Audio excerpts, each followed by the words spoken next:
Hello friends, welcome back to my YouTube channel Rathore review. गुम है किसी के प्यार में लेटेस्ट एपिसोड की अपडेट आपके लिए लेकर आई हूँ। भाग्यश्री दुखी होकर रहती है कि आज अगर रजत जिंदा होता तो मरहम करके मेरे पैरों की मोच ठीक कर देता। तभी सभी भाग्यश्री के पैर पर पेन रिलीफ स्प्रे लगाने लगती है। तभी भाग्यश्री उसे फेंक देती है। अब ताना मारती है कि तुझे क्या लगता है कि यह सब करके तू रजत की जगह ले पाएगी? ऐसा कभी नहीं होगा। भाग्यश्री सभी कोसती है और उस पर इल्ज़ाम लगाती है कि सभी से बदला लेने के लिए ही किसी ने रजत की हत्या की है, क्योंकि सभी अपराधियों की पकड़ती रहती है। इसी बीच कियान की रोने की आवाज़ आती है तो रिद्धि सभी से कियान को संभालने के लिए कहती है। सभी कियान को संभालने के लिए चली जाती है। दूसरी तरफ विनोद नील को पर घर छोड़कर जाने के लिए धन्यवाद कहता है। विनोद कहता है कि तुमने हम सबको माफ़ कर दिया, उसके धन्यवाद। तभी नील कहता है कि मैंने किसी को माफ़ नहीं किया जी। जिसने तेजस्वी के साथ नाइंसाफ़ी की है उसे मैं ज़िंदगी भर माफ़ नहीं करूँगा। नील बताता है कि मैंने घर छोड़कर जाने का फैसला सिर्फ इसलिए बदला क्योंकि अंदर मेरी माँ बीमार है। जब मैं बीमार पड़ता था तभी वह रात भर जाकर मेरी सेवा करती थी। मेरी एक खरोच पर उनके आंसू आ जाते थे।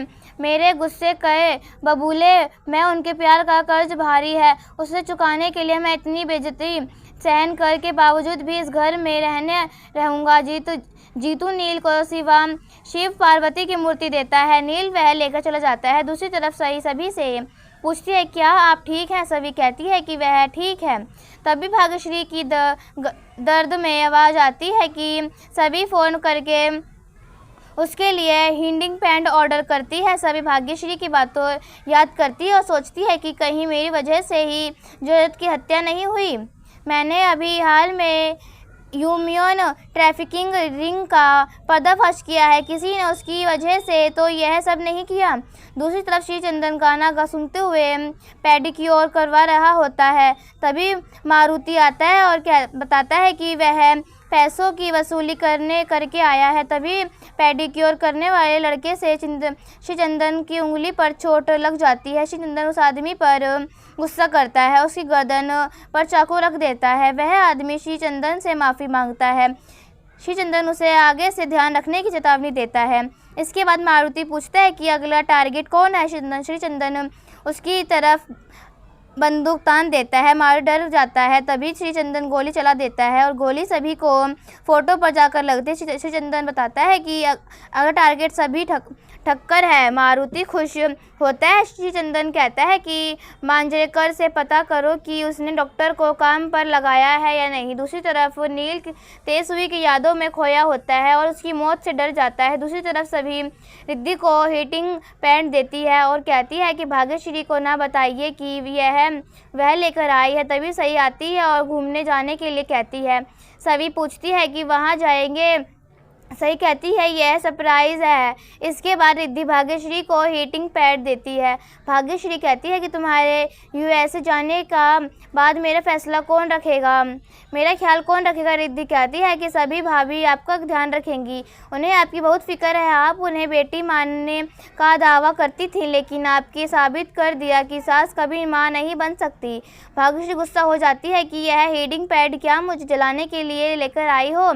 वह ताना मारती है कि आपकी भाभी का गुणगान या गान रही हो। रिद्धि उस गुस्से में कहती है कि यह हीटिंग पैड भी उन्होंने नहीं भेजा, उनको बुरा ना लगे इसलिए बताने के लिए मना भी किया था। जिसके बारे में आप इतना गलत सोचती हैं वह आपके बारे में कितना कुछ सोचती हैं।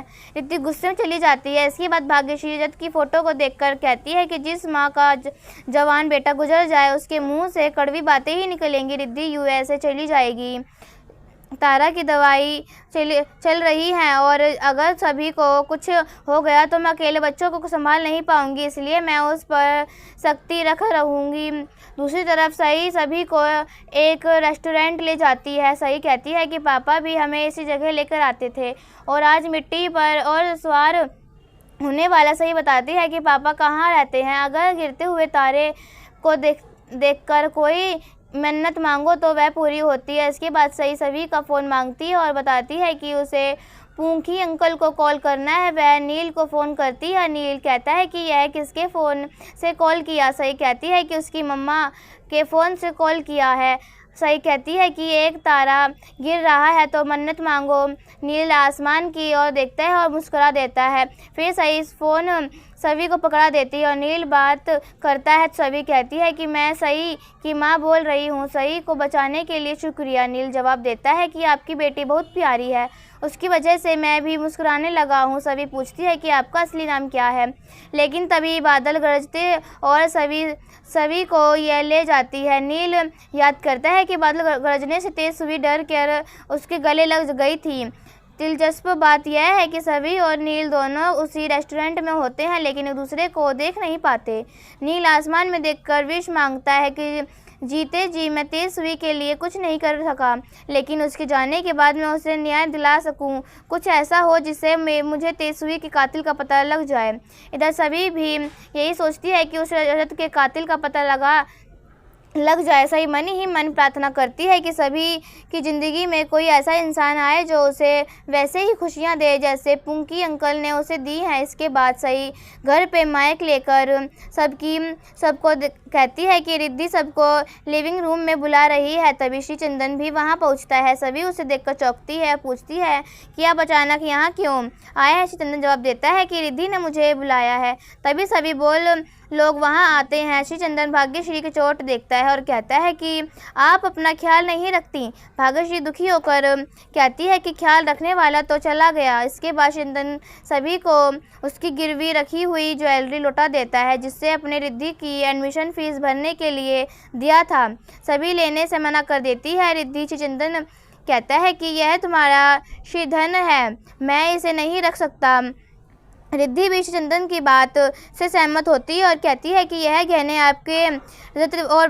आपके माता पिता ने दिए हैं, यह उनको यादें और यादों को गिरवी नहीं रखा जाता। सभी फिर भी मना करती है। तभी रिद्धि कहती है कि उसने यूएसए जाने का इरादा छोड़ दिया। सभी चौंक जाती है और कहती है कि मैं पैसों की तुम्हारे भैया के सपनों के बीच में नहीं आने दूंगी। अब अटैचमेंट हो गए हैं तो तुम यूएसए ज़रूर जाओगी। रिद्धि कहती है कि मेरी बात नहीं मान लीजिए, मैं आपको छोड़कर नहीं जा सकती, क्योंकि मुझे वहाँ भी आप सबकी चिंता लगी रहेगी। तभी तारा कहती है कि क्या तुम अपनी पढ़ाई छोड़ दोगी। रिद्धि कहती है कि नहीं, मैंने मुंबई के कॉलेज में एडमिशन के लिए अप्लाई कर दिया है। सभी कहती है कि तुम्हें यूएसए जाना चाहिए, मैं नहीं चाहती कि तुम अपने सपनों की कुर्बानी दो। तभी भाग्यश्री बोलती है कि तुम दोनों बहस मत करो। सभी कहती है कि ये रजत का सपना था और मैं इसे पूरा करूँगी। श्री चंदन भी रिद्धि से कहता है कि तुम भाग्यशाली हो जो तुम्हें सभी जैसी भाभी मिली, तुम्हें इसकी बात माननी चाहिए। छवि श्री चंदन से कहती है कि आपको भी मेरी बात माननी चाहिए और यह गहने वापस लेने चाहिए। सभी रिद्धि से कहता है कि तुम खूब नाम कमाओ और आगे बढ़ो। रिद्धि भी कहती है कि वह सभी जैसा बनना चाहती है और वादा करती है कि रजत का सपना पूरा करेगी। दोनों गले लग मिलती हैं और इसके बाद सभी चंदन को गहने वापस देती है। चंदन मुस्कुराकर कहता है कि मैं सिर्फ तुम्हारी बात का मान रखने के लिए वापस ले रहा हूँ, तुम बहुत मजबूत हो। भाग्यश्री रिद्धि से पूछती है कि तुम यूएसए के लिए कब निकलोगी। रिद्धि बताती है कि कल जाएगी। इसी के साथ एपिसोड खत्म हो जाता है। अगले एपिसोड में देखने को मिलेगा कि कुछ गुंडे सभी का अपहरण कर लेते हैं। वह उस धमकी देते हैं कि अगर उसने वही काम नहीं किया जो रजत ने उनके लिए करता था तो वह रिद्धि को मार डालेगा, और यहीं पर एपिसोड खत्म हो जाता है। ऐसी ही वीडियो देखने के लिए राठौर टीवी चैनल को सब्सक्राइब करें एंड वीडियो को लाइक करें। तब तक के लिए बाय बाय।